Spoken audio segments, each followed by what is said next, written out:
প্রিয় শিক্ষার্থীরা আসসালামু আলাইকুম। সবাইকে আমাদের ইউটিউব চ্যানেলের আজকের পর্বে স্বাগত জানাচ্ছি। আজকে আমরা নবম ও দশম শ্রেণীর রসায়নের ষষ্ঠ অধ্যায় মোলের ধারণা ও রাসায়নিক গণনার পঞ্চম পর্বে অংশ নিচ্ছি। আজকে আমরা আণবিক সংকেত ও স্থূল সংকেত নির্ণয়ের কয়েকটি গাণিতিক সমস্যার সমাধান করব। প্রথমে আমরা যেটা করব সেটা হচ্ছে একটি যৌগের শতকরা সংযুতি হচ্ছে নাইট্রোজেন 36.8%, অক্সিজেন 63.2%, এর আণবিক ভর 76। যৌগটির আণবিক সংকেত বের করতে হবে।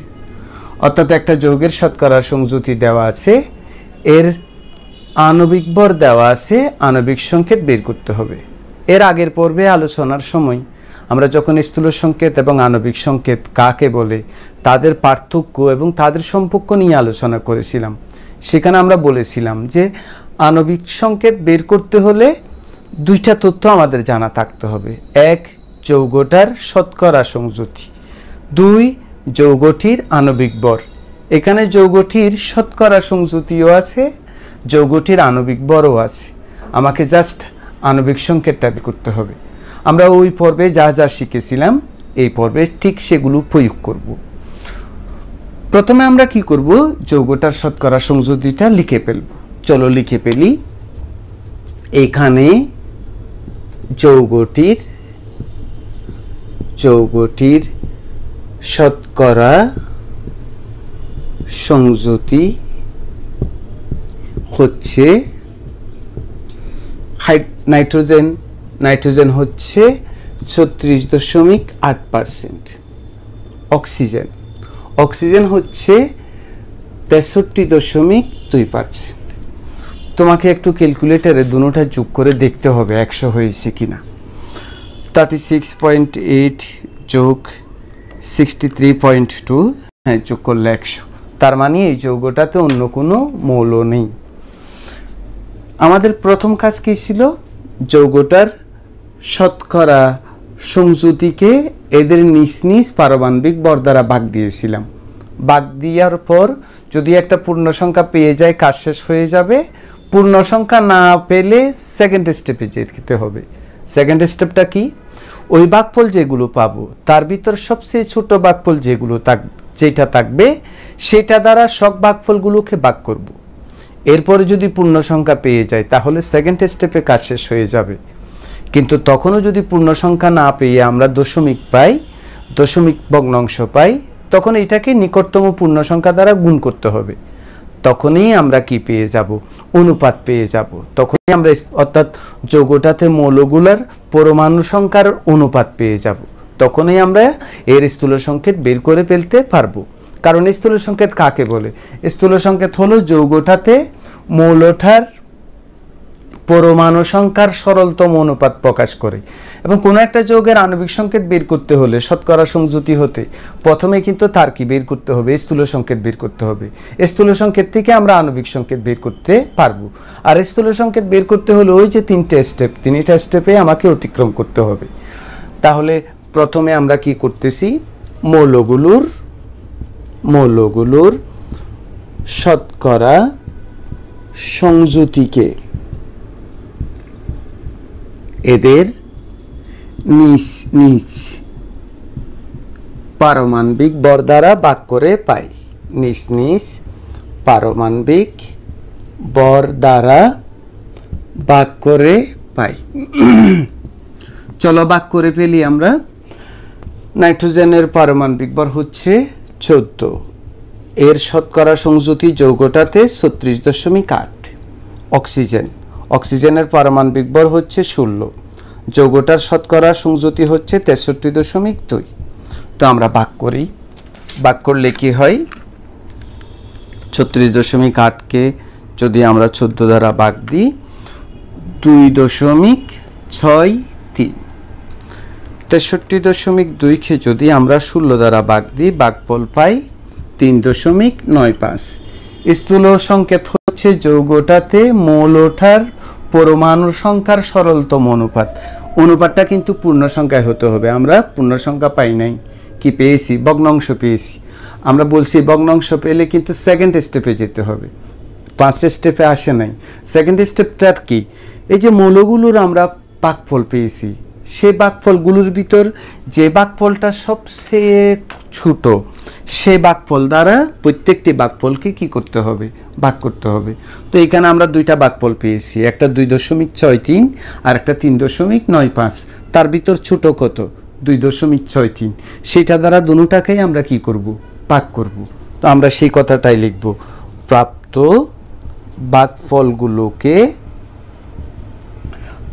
ভাগফলগুলোকে এর মধ্যে ক্ষুদ্রতম ভাগফল দ্বারা ভাগ করে পাই।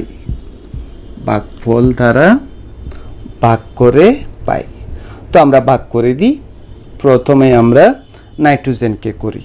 নাইট্রোজেনের ভাগফল 2.63 আর সবচেয়ে ছোট হচ্ছে 2.63।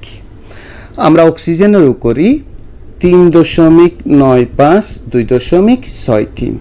তো এটা যদি আমরা করি কত পাই?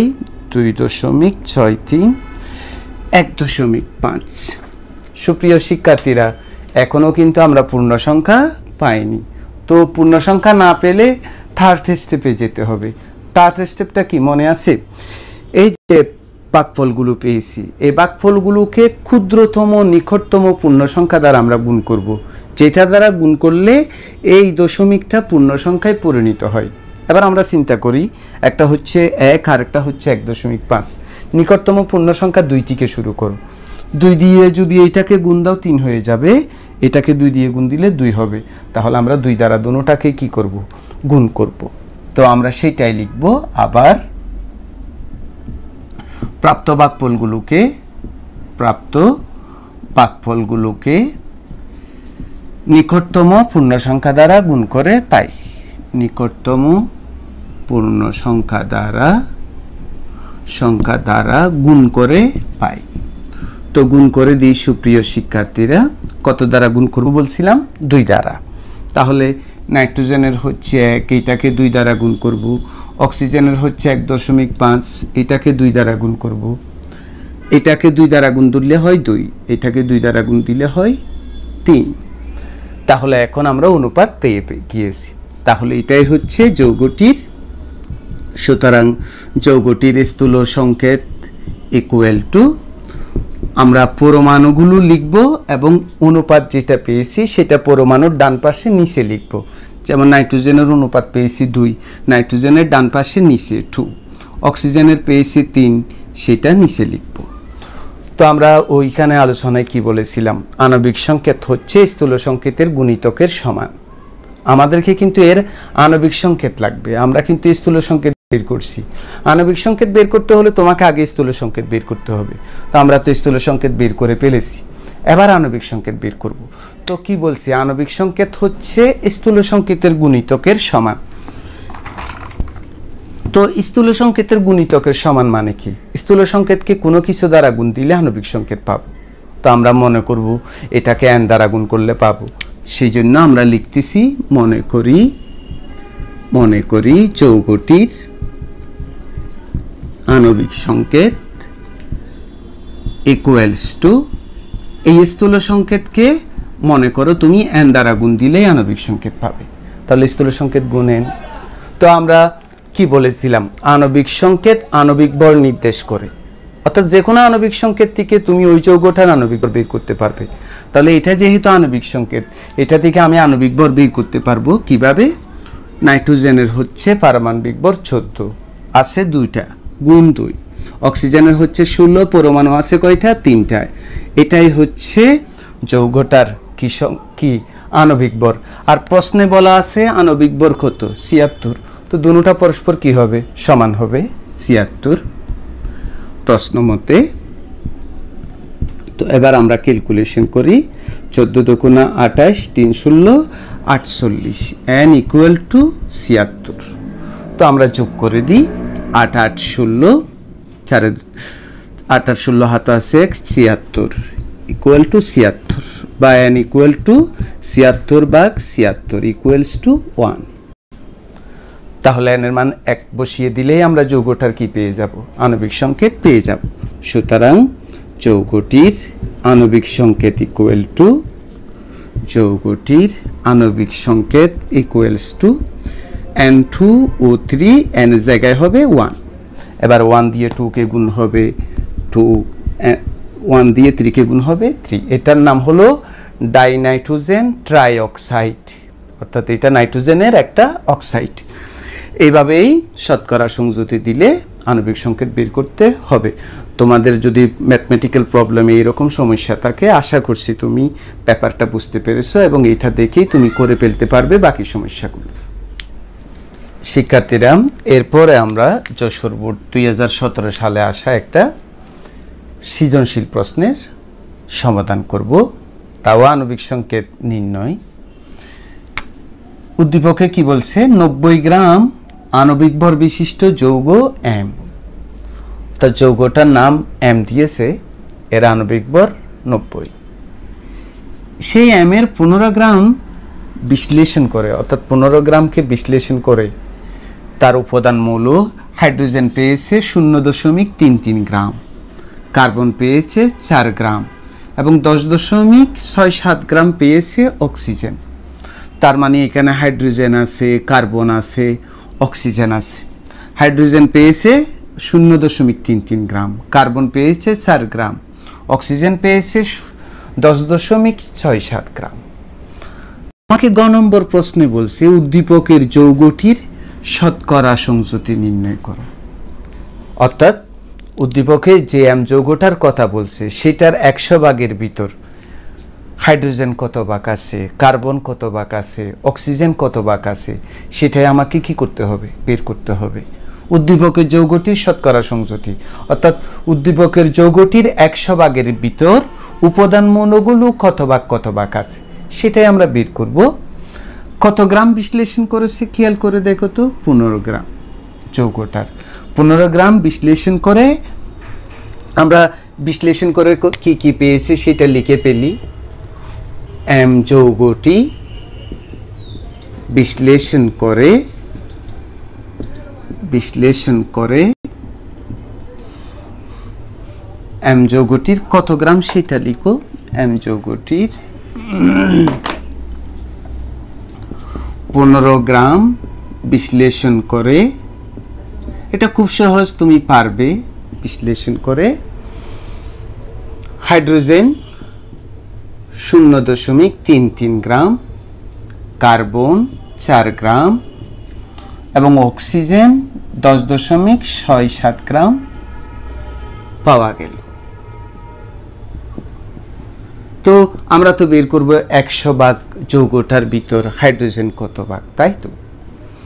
তো এখন তুমি খেয়াল করো 15 গ্রামের ভিতর হাইড্রোজেন এত গ্রাম আছে না, তো ওখান থেকে 100 গ্রামে কত আছে এটা বের করা যায় না? ঐকিক নিয়ম অবশ্যই বের করা যায়।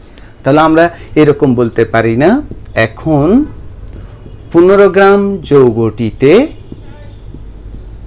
হাইড্রোজেন কত গ্রাম, 0.33 গ্রাম। যৌগটার 15 গ্রামের ভিতর হাইড্রোজেন এত গ্রাম, তাহলে 1 গ্রাম যৌগটিতে হাইড্রোজেন আরো কম, 0.33 15 গ্রাম। তাহলে 100 গ্রাম যৌগটিতে হাইড্রোজেন 15 0.33 গুণ 100 গ্রাম। ক্যালকুলেটর ইউজ করলে আমরা কি পাচ্ছি শিক্ষার্থীরা, 0.33 গুণ 100 ভাগ 15 সমান কত, 2.2 গ্রাম। তাহলে আমরা কি বলতে পারি, সুতরাং হাইড্রোজেন ইকুয়াল টু 2.2%। তো বাকিটা আমরা অনুরূপভাবে করে ফেলি। সুতরাং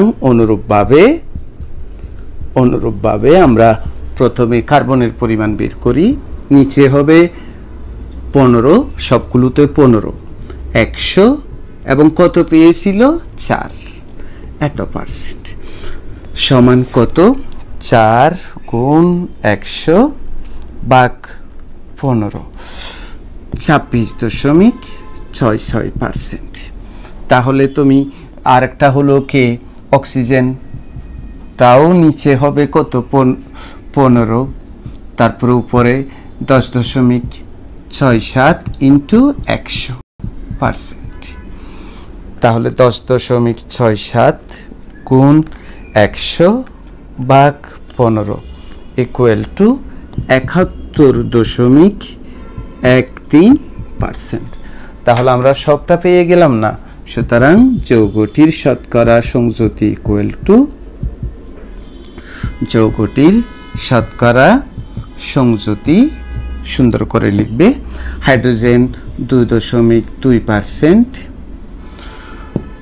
কার্বন কত 26.66% এবং অক্সিজেন 71.13%। এটাই হলো আমাদের গ নম্বর প্রবলেমে যে ব্যাপারটা বলেছে তার সলিউশন, অর্থাৎ যৌগটা শতকরা সংযুতি আমরা কি করে ফেলেছি, বের করে ফেলেছি। এখন কি বের করতে বলছে, উক্ত ভরসমূহ ব্যবহার করে, অর্থাৎ এই তথ্যটা ব্যবহার করে এম যৌগটির আণবিক সংকেত নির্ণয় করা সম্ভব কিনা গাণিতিক ব্যাখ্যা দাও। অর্থাৎ উক্ত ভরসমূহ মানে এই যে এখানে যে উপাত্ত দিয়েছে সেই ভরসমূহ ব্যবহার করে এম যৌগটির আণবিক সংকেত নির্ণয় করা সম্ভব কিনা গাণিতিক বিশ্লেষণ করো। অর্থাৎ তোমাকে গাণিতিকভাবে আণবিক সংকেত নির্ণয় করা সম্ভব সেটা করে দেখাইতে হবে। হ্যাঁ, তুমি শতকরা সংযুতি বের করতে পারছো, মানিয়ে কি বের করতে পারবে, এর আণবিক ভর অবশ্যই বের করতে পারবে। আমরা এর আগের প্রবলেমটাতে এটা শিখলাম না, সুতরাং এটার আণবিক ভর বের করা সম্ভব। তুমি আণবিক ভরটা বের করে দিবে, তারপর বলবে হ্যাঁ বের করা সম্ভব। তাহলে আণবিক ভর বের করা সম্ভব এটা তুমি নিজেও কিভাবে বুঝবে? আণবিক ভর দেওয়া আছে, শতকরা সংযুতি পাইছি, তাহলে কেন আমি এর আণবিক সংকেত বের করতে পারবো না? অবশ্যই আণবিক সংকেত বের করতে পারবো। তার মানে আমি এই তথ্যটা ব্যবহার করব এবং আণবিক ভরটা ব্যবহার করব। তাহলে চলো তো আমরা ভিতরে ঢুকে পড়ি আলোচনার। এখন আমরা ঘ নম্বর প্রবলেমটা সলভ করতেছি। আমরা লিখব গ থেকে পাই এম যৌগটির শতকরা সংযুতি জানি আমরা, কিন্তু শতকরা সংযুতি লিখে ফেলো। এটা হাইড্রোজেন হচ্ছে 2.2%, এরপর শিক্ষার্থীরা কার্বন হচ্ছে 26.66% এবং অক্সিজেন হচ্ছে সুপ্রিয় শিক্ষার্থীরা 71.13%। প্রথমে কি করব, এদের শতকরার সংযুতিকে স্ব পারমাণবিক ভর দ্বারা কি করে ফেলবো, ভাগ করে ফেলবো। হ্যাঁ, সেটা করি। মৌলগুলোর শতকরা সংযুতিকে এদের স্ব লিখলেও হবে, নিজ লিখলেও হবে, স্ব পারমাণবিক ভর দ্বারা ভাগ করে পাই, পারমাণবিক ভর দ্বারা ভাগ করে পাই। তো ভাগ করে ফেলি শিক্ষার্থীরা, ভাগ করে ফেলি। প্রথমে হাইড্রোজেনের পারমাণবিক ভর নিশ্চয় তুমি জানো 1, কার্বনের পারমাণবিক ভর তাও তুমি জানো 12, ঠিক তেমনি তুমি অক্সিজেনের পারমাণবিক ভরও জানো 71.13। তো এটা তো 2.22, এখানে ক্যালকুলেটর লাগবে। চলো আমরা ক্যালকুলেটর ইউজ করি। তো 26.66কে যদি আমরা 12 দ্বারা ভাগ দিই 2.22 পেয়ে থাকি। 71.13কে যদি 16 দ্বারা ভাগ দিই 4.44। তো আমরা তো পূর্ণ সংখ্যা পাই নাই, তাহলে একে কি করতে হবে, নিকট ভাগফলগুলোর ভিতর সবচেয়ে ছোট ভাগফল যেটা, সেটা দ্বারা সবাইকে কি করব, ভাগ করব। তো এর ভিতর ছোট ভাগফল 2.22 আর কি, তাই না? সেটা দ্বারা আমরা কি করে দিব, ভাগ করে দিব। প্রাপ্ত ভাগফলগুলোকে এদের মধ্যে ক্ষুদ্রতম ভাগফল দ্বারা ভাগ করে পাই, সবচেয়ে ছোট যেটা সেটা দ্বারা তিনটাকেই ভাগ করে ফেলব। তো হাইড্রোজেন 2.2 2.22 কার্বন 2.22 2.22 অক্সিজেন 4.44 2.22 তো এটা তো 2 এটা 1 প্রায় আর কি দশমিক একটা আসবে কিন্তু 1 তাহলে এখন আমরা যৌগটার কি পেয়ে গেলাম স্থূল সংকেত পেয়ে গেলাম আমরা আণবিক ভরটা মনে রাখবো এর আণবিক ভর 90 সুতরাং যৌগটির স্থূল সংকেত শিক্ষার্থীরা কি হবে মনে আছে তো ওই যে আমরা অনুপাতটা পেলাম যেমন আমরা কার্বন হাইড্রোজেনের অনুপাত পেলাম 1 কার্বনের পরিমাণ পেলাম 1 অক্সিজেনের 2 এইটা কিন্তু একটা জৈব যৌগ কার্বন আগে লিখবে তারপরে হাইড্রোজেন লিখবে তারপর অক্সিজেন লিখবে প্রথমে কার্বনের অনুপাতটা কত পেয়েছিলাম 1 তাহলে ডান দিকে 1 লিখতে হবে 1 লিখতে হয় না এরপর হাইড্রোজেন 1 লিখতে হয় না এরপর অক্সিজেনের 2টা লিখতে হবে ডান পাশে নিচে তো আমরা কি বলছি আণবিক সংকেত হচ্ছে স্থূল সংকেতের গুণিতকের সমান তাহলে আমরা মনে করব সেটা মনে করি যৌগটির আণবিক সংকেত ইকুয়াল টু স্থূল সংকেত যেটা আছে সুপ্রিয় শিক্ষার্থীরা সেটাকে n দ্বারা কি করব গুণ করব ও n এর মানটাই আমাকে কি করতে হবে বের করতে হবে তো আণবিক সংকেতটা অবশ্যই কি নির্দেশ করে আণবিক ভর নির্দেশ করে তাহলে আমি এরকম লিখতে পারি না সুপ্রিয় শিক্ষার্থীরা প্রশ্ন মতে কার্বনের 12 হাইড্রোজেনের 1 অক্সিজেনের 16 এবং 2 পরমাণু আছে গুণ 2 ইনটু n ইকুয়াল টু কত 90 এবার আমরা যোগ বিয়োগগুলো করি 12 1 16 দুগুণা 32 n ইকুয়াল টু 90 বা 2 এর রেখে 3 3 এর 2 এ 5 হাতে আছে 1 2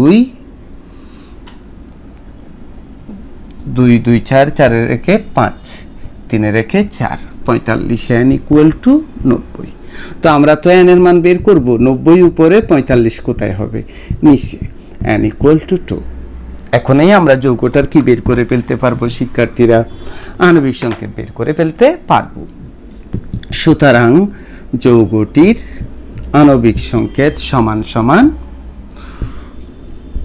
শিক্ষার্থীরা কি CH2 এখানে কি হবে 2 তো C এখানে তো 1 এখানে শিক্ষার্থীরা কিন্তু 1 আছে এই 1 এর সাথে 2 গুণ হবে 2 হাইড্রোজেনের অনুরূপভাবে 1 আছে 2 এটা হচ্ছে অক্সালিক অ্যাসিড হ্যাঁ এটা অক্সালিক অ্যাসিডের সংকেত C2H2O4 এটা জৈব অ্যাসিড একটা সুতরাং কি যৌগটার কি বের করা সম্ভব ওই যে গাণিতিক বিশ্লেষণ করতে বলছে আণবিক সংকেত নির্ণয় করা কি সম্ভব তো সুপ্রিয় শিক্ষার্থীরা আমি এই পর্বটা করার পূর্বে অর্থাৎ এই যে ভিডিওটা করছি এটা করার পূর্বে আমি টেস্ট পেপার গেঁথে দেখেছি এই টেস্ট পেপারে মোটামুটি আমি যে মানে সবগুলো করে দিই না কিন্তু যেগুলো করে দেওয়া দরকার এবং যেগুলো করলে তুমি আরগুলো পারবে সেই দুটোটাই আমি করে দিয়েছি তোমরা ওই টেস্ট পেপার যদি তোমাদের বাসায় থাকে